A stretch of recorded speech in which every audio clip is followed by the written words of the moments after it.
Bonjour à toutes et à tous.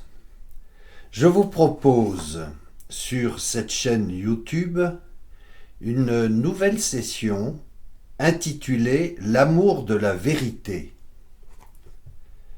De quoi s'agit-il? L'amour de la vérité, n'est-ce pas une gageure pour un auteur de titrer ainsi un tel parcours? Pour quelqu'un passionné de philosophie, en particulier des auteurs grecs tels que Platon et Aristote, racines de notre identité culturelle occidentale, rappelons-le, que signifie la philosophie? Philosophia, ami de la sagesse. Où l'homme peut-il accéder à la sagesse? Dans la recherche de la vérité. D'où ce titre, L'amour de la vérité. Et comme par hasard, amour et vérité s'adressent aux deux composantes de l'esprit humain. Cet itinéraire philosophique tente de répondre à cette gageure, fil directeur d'un parcours en 21 étapes successives, dites réalistes. Parce que partant de l'expérience réelle que chacun fait chaque jour. On n'est pas en cours de philo en classe terminale. Nous sommes à l'école de la vie réelle. Deux grandes perspectives marquent l'histoire de la philosophie occidentale, l'idéalisme et le réalisme, fondés par deux maîtres, Platon et Aristote. Aristote, élève de Platon au IVe siècle avant Jésus-Christ. Deux points de départ différents. L'un, les idées dans l'expérience interne, l'immanence de la pensée. L'autre, la réalité dans l'expérience externe, la vie réelle. Trois expériences humaines fondent la philosophie pratique. Le travail ou l'activité artistique, l'amitié ou l'activité éthique et l'activité politique.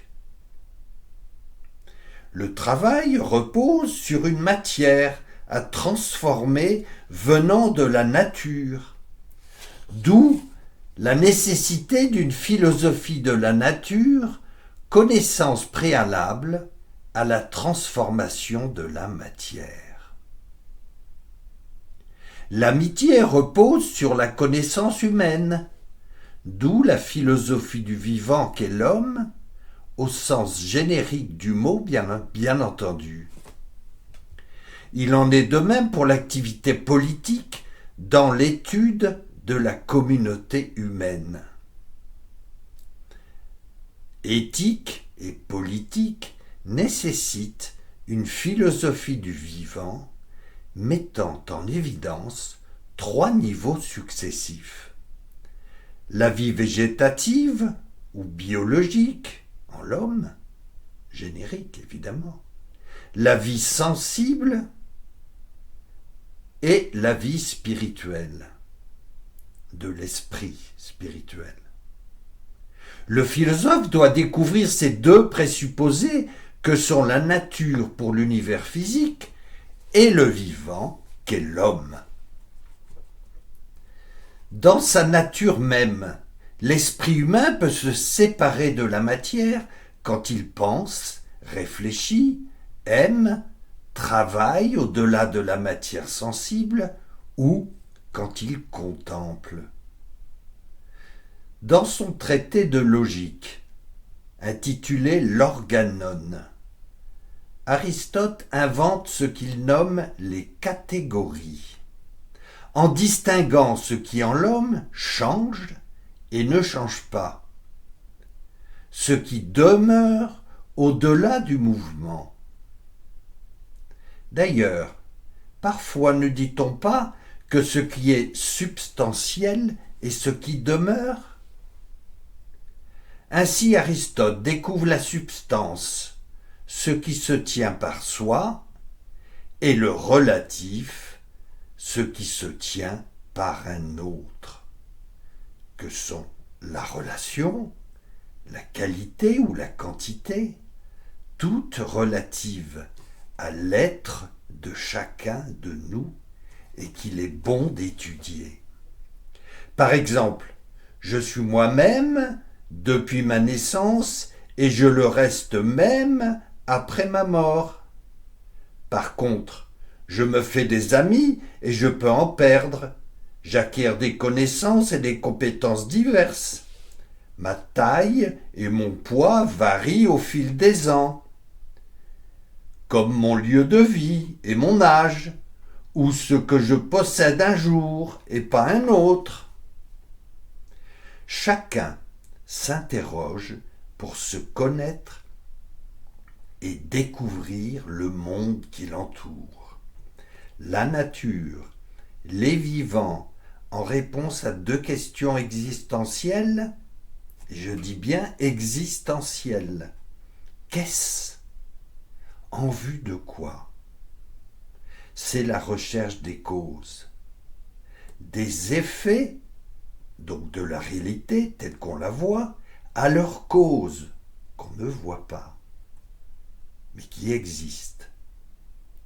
La finalité donne alors sens à la vie, à ce pourquoi les êtres et les choses existent, permettant ainsi à l'homme d'agir en connaissance de cause, comme on dit, de poser des actes responsables de lui-même et des autres. D'où la question de la vérité, la question du bien, ouverte à celle de l'un, qui est l'unité au-delà du multiple, le simple au-delà du complexe. Telle apparaît la profondeur de l'intelligence, dépassant le sensible, le visible pour le spirituel, l'invisible, ce qu'aimait enseigner le compagnonnage du devoir, les compagnons du Tour de France.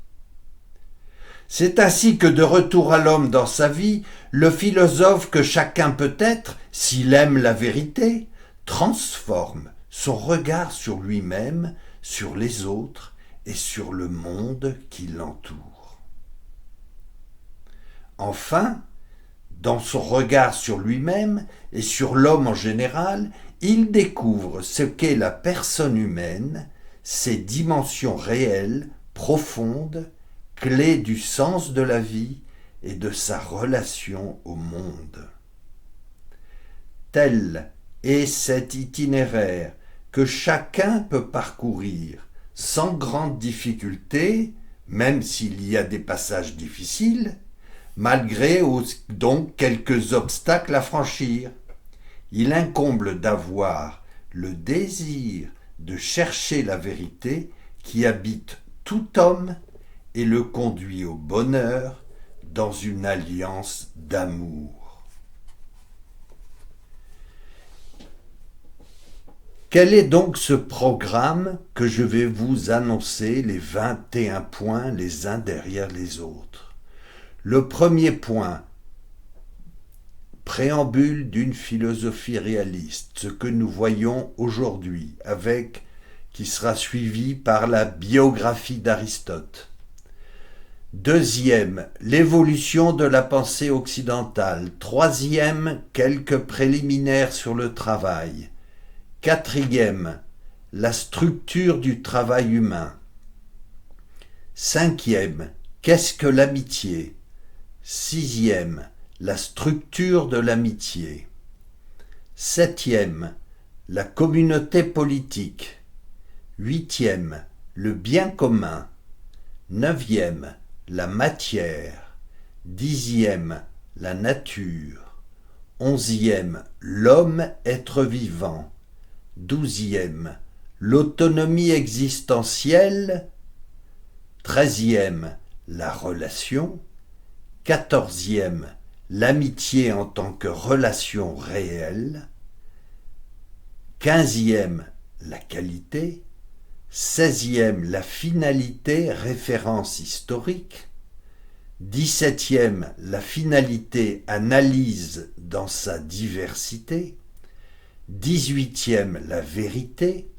19e, le bien. 20e, l'un, l'unité.